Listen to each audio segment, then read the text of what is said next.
I don't want to burst anyone's bubble here, so if you believe in haunted, lost episode legends, and enjoy living in that world, maybe this isn't the post for you. Don't get me wrong, I hate when people complain about lack of realism in entertainment, and I think all kids need to believe in Santa and the Tooth Fairy for as long as possible. But this is different.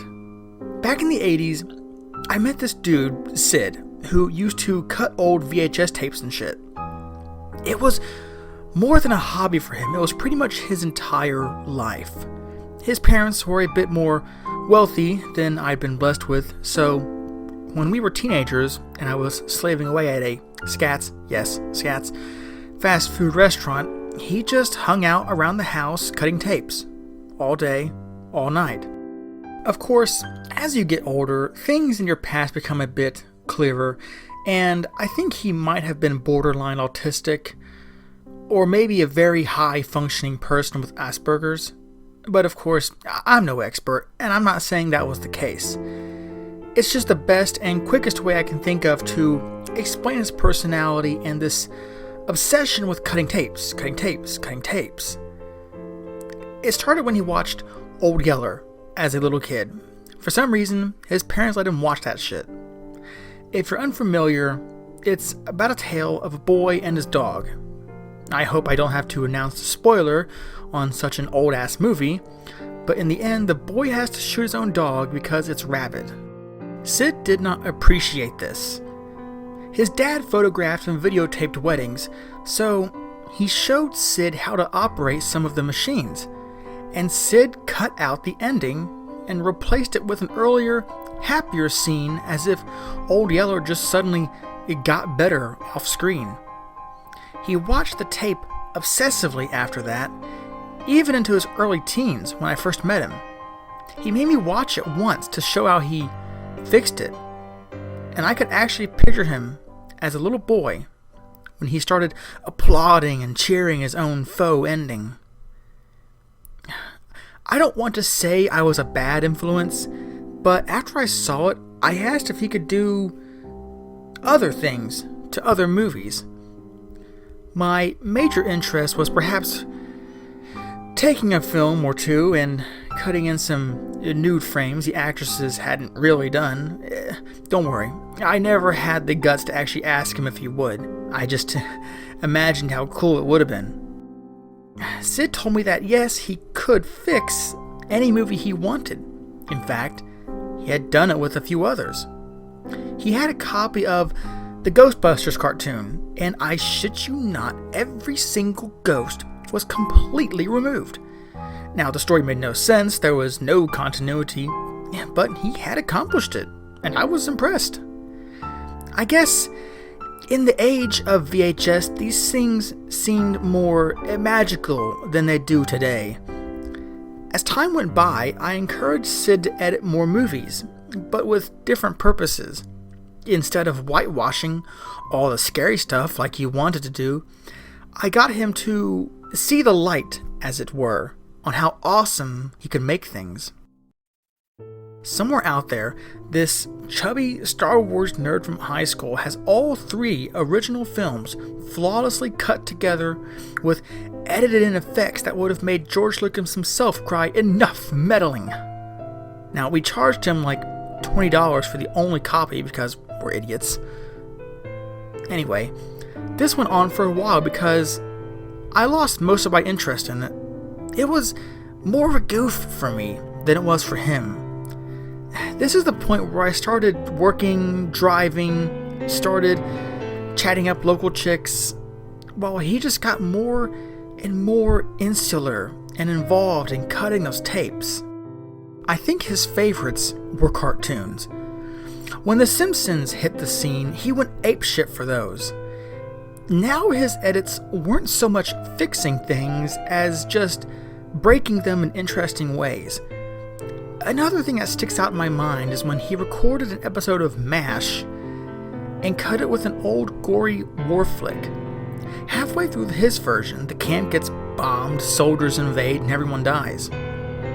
At the end, he specifically worked in freeze frames of each cast member's face, eyes closed, He had completely reversed his interest and embraced what had once terrified him: scary endings.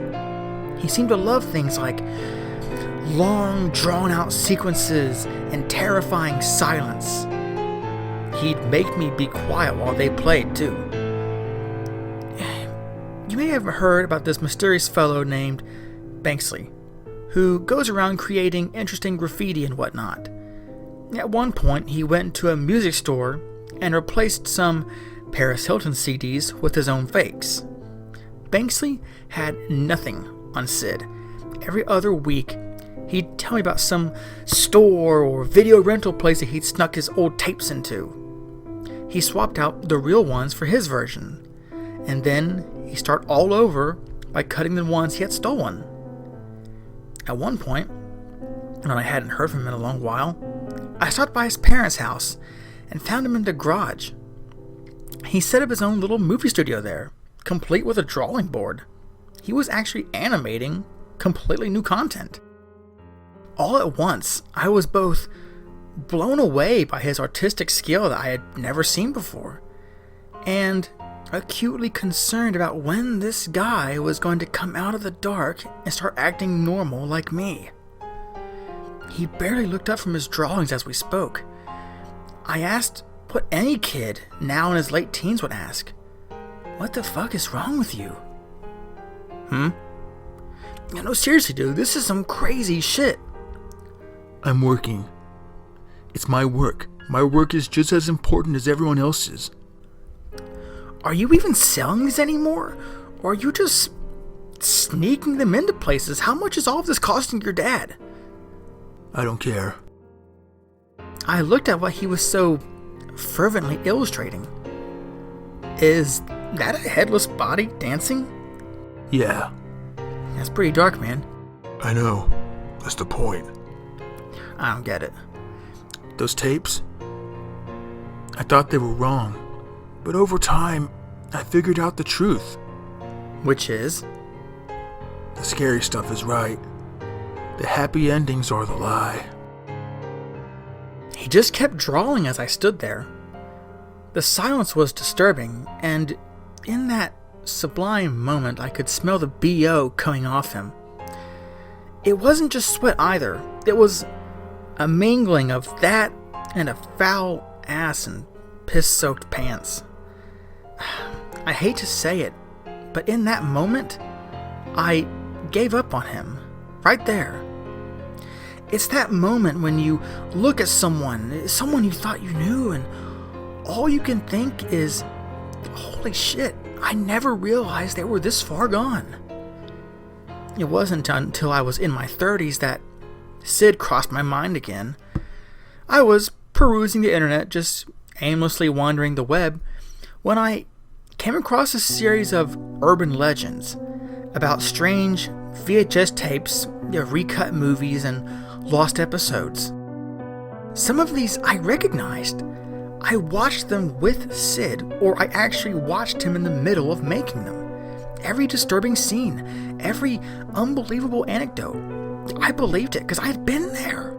Other cartoons like SpongeBob, episodes of iCarly or whatever, those shows came along long after I made my break with Sid, but the style was all too familiar.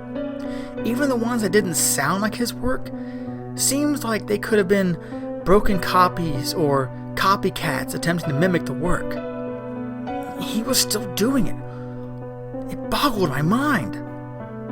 I called up Sid's old number, not entirely sure I'd still find him there. It rang for a few minutes on end, and I knew that the search was hopeless. Even if he still lived with his parents, it wasn't likely they would all still be living in the same house by now. Still, I made it a point to drive out to his old place, to see if he was still in that garage cutting tapes, or manipulating them via computer, or whatever he would be up to. When I passed the house, the unkept lawn was overgrown with huge, waist-high weeds. The dilapidated facade of the building, with its peeling paint on the shutters, missing roof tiles, and muck-filled gutters, told me no one had lived here for a very long time. I saw a note on the door, but couldn't read it from the road. Maybe it was something I could use to locate Sid and see if he ever got the help I now realize I should have gave him. Pulling into the driveway, my headlights illuminated a garage door. It was windowless and vandalized with the gangster tags of some traveling band of assholes. The note on the door was what one might expect. It spoke of a certain bank now owning the property. It noted that trespassing was heavily discouraged, and that, at a certain point, someone would be out to make sure the house was winterized, whatever the hell that means. As I walked back to the car, defeated, something was nagging me.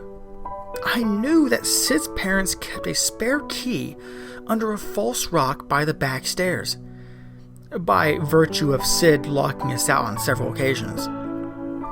When I found that key, a sense of cold, gnawing dread swirled in my stomach. Who would have moved out and left everything in place like this? The key was the most obvious thing, but the flower pots and lawn decorations were still there. Even Sid's old, rusted-out, huffy bike was leaning against the house, and it created thick, rusty streaks along the aluminum siding. I don't know what I expected to find, but using the key, I entered the house. The smell was overwhelming. Not a putrid smell, nothing rotten or decaying, just the smell of, well, I don't know if this will make any sense to you, but the smell of electricity, like burning dust on a light bulb or a heater giving off a peculiar warm metal odor. That was the least of my concerns, however, as I saw everything just as I had left it. Everything Sid's family owned was frozen in time. The dining room table we all sat at on many occasions was dust-covered and supported in a desiccated dead rat, which had all but turned to dust. The television, that bulky, oversized monstrosity we all sat around to watch Sid's tape and laud his creativity, it sat where it always had been, silently displaying a violent bombardment of black and white static. As I moved through the rooms, a sense of panic and discomfort within me only grew. Every fiber of my being was shouting, "Run! Run, you fucking idiot!" Still, I pressed on into Sid's bedroom. It was now empty and in disrepair. His prized action figures and blank videotapes, hundreds of videotapes, stale and water damaged. I almost wanted to call out, to shout for Sid, and wait for him to appear as if nothing was out of the ordinary. I went into his parents' bedroom. There, lying in the bed, were two motionless bodies, gaunt, gray, half-turned to dust, just like the rat in the living room. I could scarcely believe what I was seeing with my own eyes. Not only were there two dead bodies slowly decaying within the confines of this once idyllic suburban household, but nobody had ever checked on them. Nobody had discovered this until now. My mind and heart raced. The only thing that wouldn't move were my feet, which remained glued to the spot. Sid, I thought, must have done this. There was no way the two of them would just lie down and die simultaneously of natural causes. Sid had said he didn't care about his parents, and when was the last time I had seen them? Holy shit. I hadn't seen them for days, maybe weeks before the last time I talked to Sid. When I finally left the room, I took out my cell phone and began dialing 911. However, as soon as I lifted it to my head, an ear-splitting shriek of interference nearly caused me to fling the object across the room. I rushed to the kitchen phone, squealing static. I tried the living room phone, just to be thorough. More static. It wasn't until I put the receiver back down that I heard it. Music. Faint, barely audible music that I hadn't noticed before. It seemed to be some repeating melody, happy and light, with flutes, maybe a whole horn section. I followed the peppy tune to the in-house garage. Pressing my ear to the door, I determined that the music was indeed coming from inside. "Sid?" I called out, barely managing to form the name with cold, bloodless lips. "Sid, are you in there? Are you alright?" I tried the door, only to find it somehow locked from the other side. It was no matter, since one kick nearly knocked the whole door off its hinges. "Sid!" I shouted as the dust slowly cleared. Through the haze, I could only see the light of a television screen. Vibrant colors, blue, green, yellow. Soon, I could just make out a cartoon playing on the screen. Then, the silver wires running from the set itself to some dark mass. Then, the dark mass took shape as my eyes adjusted to the odd lighting. It was Sid. Or rather, his body. Not dead, nearly as long as his parents, seated in an old office chair. The wires from the television set led directly to his body, eventually disappearing into several old, crusted-over holes of leathery flesh. Through a small, worm-eaten opening in his ribs, I thought I could see more metal inside of him. I walked to Sid's side, holding my hand over my mouth for fear of vomiting. His face was twisted into a hideous, wide grin. His empty eye sockets almost seemed happy, hooded by a pleased brow line. "Hi there!" I heard in a jarring voice. The voice was upbeat, high-pitched. It sounded almost like Sid, but different. Bubbly, cartoony. I turned to the screen. The green grass, the blue sky, the yellow flowers, and Sid. A perfect caricature of him. It strolled along the infinite loop of that utopian cartoon background. It waved to me. "Sid?" I whispered. He, the cartoon version of him, turned his attention away from me and continued to merrily stroll across that unending cycle of the same backdrop. He passed a shrub, then passed it again, and again. The same bluebird, chirping happily, flew through the sky in a figure eight. "Sid?" I shook my head, unable to comprehend the scenario. I should have never let you leave reality. I thought about what Sid had done to his mom and dad. I thought how the bank would come by, and soon all of this would come to light. I watched Sid walk along for nearly an hour. Then I unplugged the set.